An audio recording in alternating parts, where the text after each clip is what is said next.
everyone. Welcome back to the layout, the Union Pacific Railroad Evanston subdivision in HO Scale. My name is Daryl Cruz, owner and builder of the layout, and your host for episode 11 of season 2024. This episode features scenery work finally beginning at the Morgan, Utah area. This is on the lower level, and it's the area just outside of the staging yard. This is one of the very first pieces of bench work that I worked on way back when. Before we get into it, though, make sure you like and subscribe and ring the bell to make sure you get notifications for upcoming videos. All right, the first thing we're going to do is go into the Wayback Machine, and we are going back to November 18 of 2021. That's over 2 years ago, 28 months to be exact. And this is what the layout looked like 28 months ago. This was one of the very first sections of bench work that I built for the layout, and I was so happy. I had been working on the staging yard, and I was so happy that I actually got a chance to run trains out onto the main, and I could go all the way to this point here, as I have an engine precariously on the very edge there. But I had so much fun just running the trains out onto this little section here, and then backing it back into the staging yard, and then running it out and backing it back in. But that's as far as I was back in 2021, November 18th, 28 months ago. This is what the rest of the basement looked like. Definitely a lot of changes have happened. So the reason I bring this up is because this section of railroad has been just kind of sitting there, and no other work has been done on it for 28 months. I basically spent all that time working on the rest of the layout, rest of the railroad. I didn't even have the basement anywhere near being finished. I basically kind of did this section by section. In this video, I'm kind of concentrating on what I'm going to be doing on the next section.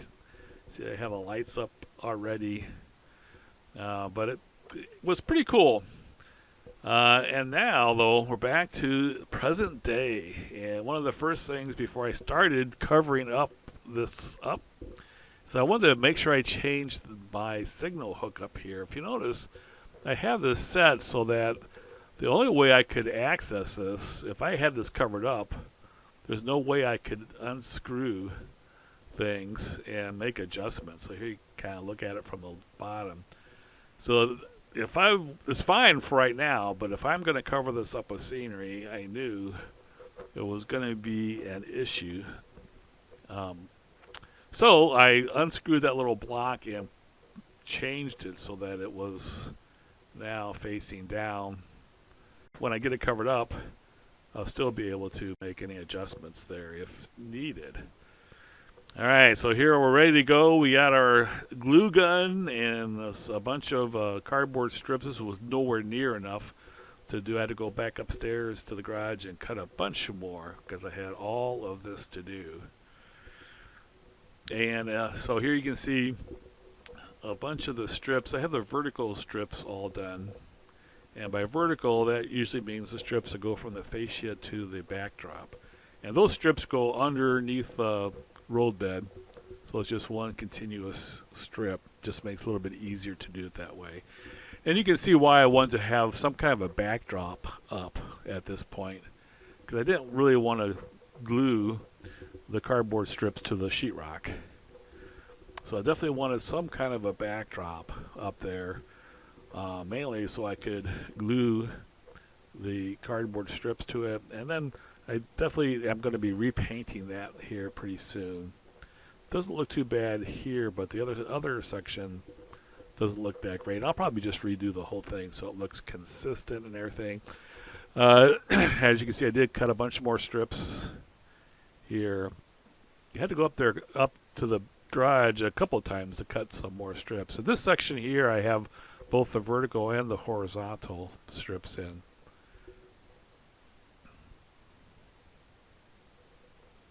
So it definitely is an easy way to create some landforms. I know the big thing today is to do foam, and you basically just stack layers of foam and then you carve it out.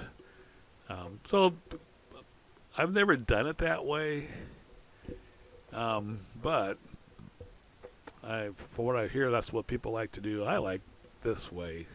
To me, it's very easy to create the landforms that you want. Now, this is going to be an underpass. There's going to be a highway going through there and a bridge across it. And this is going to be the little Morgan downtown area here. Now, I didn't put anything on that little gap there on the back side of the roadbed. I think it's a small enough gap, and it's on the back side. If I just put little strips of plaster cloth over there, it should be fine. But I almost done here. Now this section here, it was probably more square feet. There you can see the upper level. But that area where you had the smaller strips of cardboard actually took longer to do. This was pretty fast going here because you just had, the same long strips, and both the vertical strips and the horizontal strips were long and was pretty easy to get things done. If you notice, I put a little bit of a hill there. So this is out in the mountains. Most of the mountains are going to be on the backdrop, obviously, but wanted to have some kind of a undulation. So as we go further east here, that hill will go down on the back side, and then on the near side, we're going to have a little hill go up. Just a little, so it has a little bit of undulations, I guess you could say. Now this area here with the smaller strips, and then going around the underpasses, there's two underpasses, one on each side, and just these smaller areas, it takes longer to do these small areas here than it does to do the big open area. So this first section here, coming out of the staging yard, actually took a lot more time than the more open area east of Morgan. Right, now a lot of people just put the plaster cloth directly on top of this here. I like to put some rosin paper on there just because it kind of gives it a little more of a smooth finish. My experience is when you put the plaster cloth straight on the cardboard, you can sometimes see the webbing shape through the plaster. And usually you have to have a little bit closer spacing. Now here's the rosin paper that I use. Like this is 3 feet wide. I forget how many feet long. It's I got it for a roll for $14, so it's very cheap. And I've used this for the whole layout so far, and I think I've only used about half of it. I use my couch as a little cutting area. Works real well, so I can kind of pull it out and cut. Scissors are going crazy there. But I just basically just pull out as much as I want there and then just cut it along the sofa and make sure I don't cut the sofa. All right, now what do you do to have the paper fit perfectly in a section? Well, I just cut a section of paper that's going to be bigger than the area, and then I glue it down so that it overlaps on both sides. So here you can see I had applied some glue from the hot glue gun on there, and then just lay the paper down, press it all down everywhere, and then I just take a utility knife and just cut along the fascia and cut along the roadbed, and then you have the paper fitting perfectly in this little area. Now I actually put some paper here also I am going to, I think, scenic that first section of the staging yard just a little bit, so it won't be a stark contrast from the white staging yard area. And I wanted to make sure I got the turnouts painted also. Now sometimes you get this little crease here that you have to kind of just cut it through, and then it lays down real nice. So there's only, depending on the type of landform you're doing. If you're doing a mountain with a lot of curves and so forth, then you have more cases like that. But it doesn't take much to just cut and then lay it down.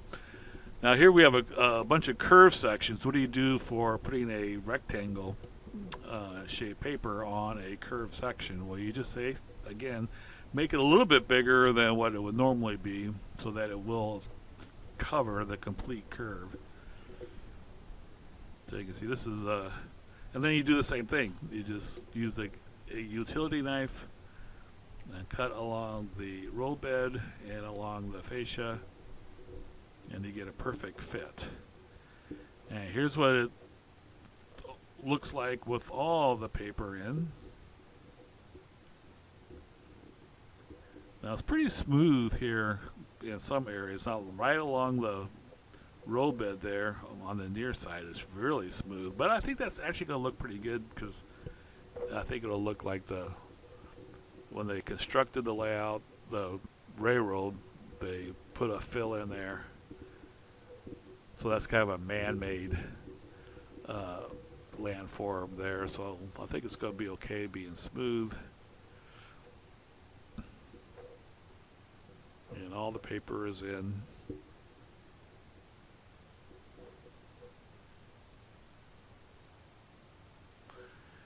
I'm having a little bit of issue with this one signal head here.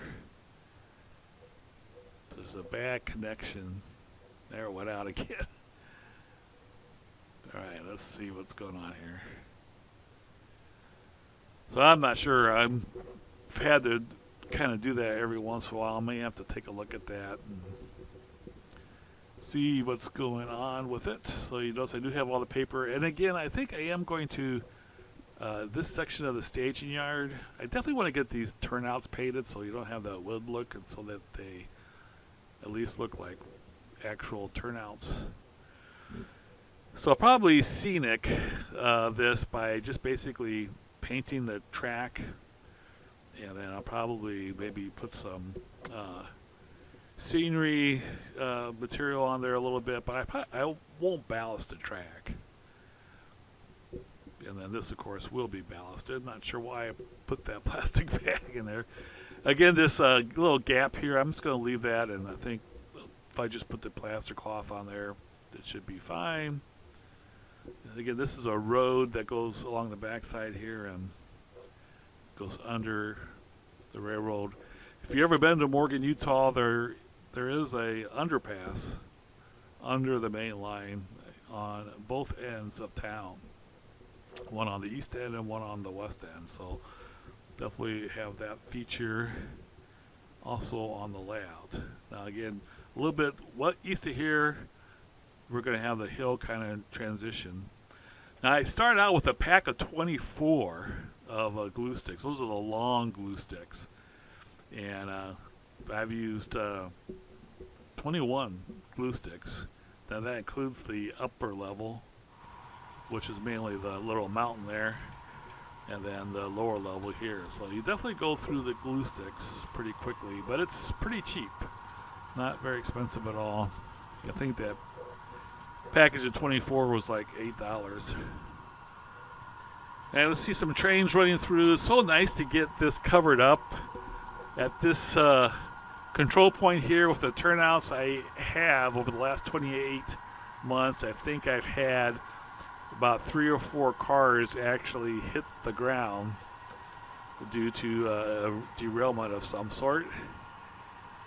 So I'm glad to get more of the layout covered up so we don't have to worry about any mishaps causing equipment to hit the ground. I've never had a locomotive hit the ground yet. just some rolling stock. This is a local train heading towards Wholesome Cement, which is just down the line here a little bit.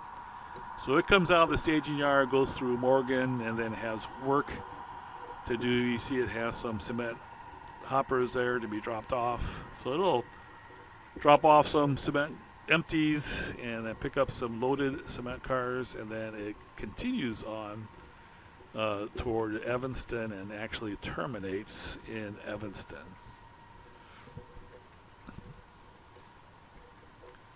So it's good to see more of the layout with the wood covered up. Now this coming week, I'm going to be able to put some plaster down. I'll use some plaster cloth. And I put that down first, kind of overlay it, and probably get a couple of layers on there, and then I'll paint it with plaster. Thinned, very thin plaster to give it a little smoother finish and a little extra strength. And so I should be able to do that this coming week, and I think I should be able to get the plaster, once it's all dry, be able to get it painted and some ground foam and scenery materials on the painted plaster, as well as getting the track painted. So next week should look much more like a realistic scene. I'm hoping that's what I'm going to get done, because I have to work on, have to paint the backdrop a little bit too. But I don't think we have anything going on activity-wise this coming week except for Holy Week. So definitely we'll be going to church during the week. Had a great Palm Sunday service this morning. Definitely looking forward to Easter coming up 1 week from today.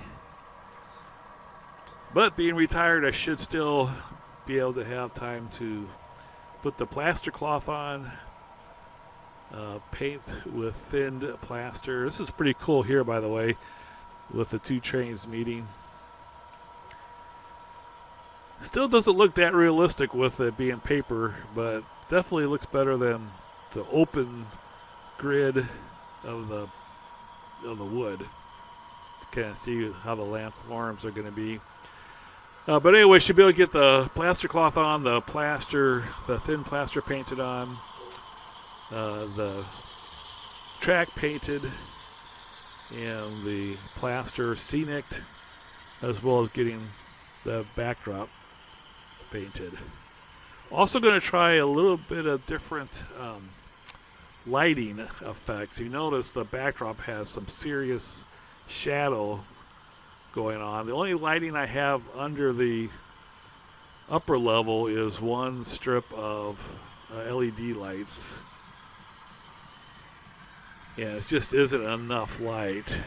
So I'm going to be, I was thinking about adding a second strip, but I don't think it's still going to be enough. So I'm kind of going to be working on some different ideas on getting some enough light under the upper level so that the shadow is not quite so prominent.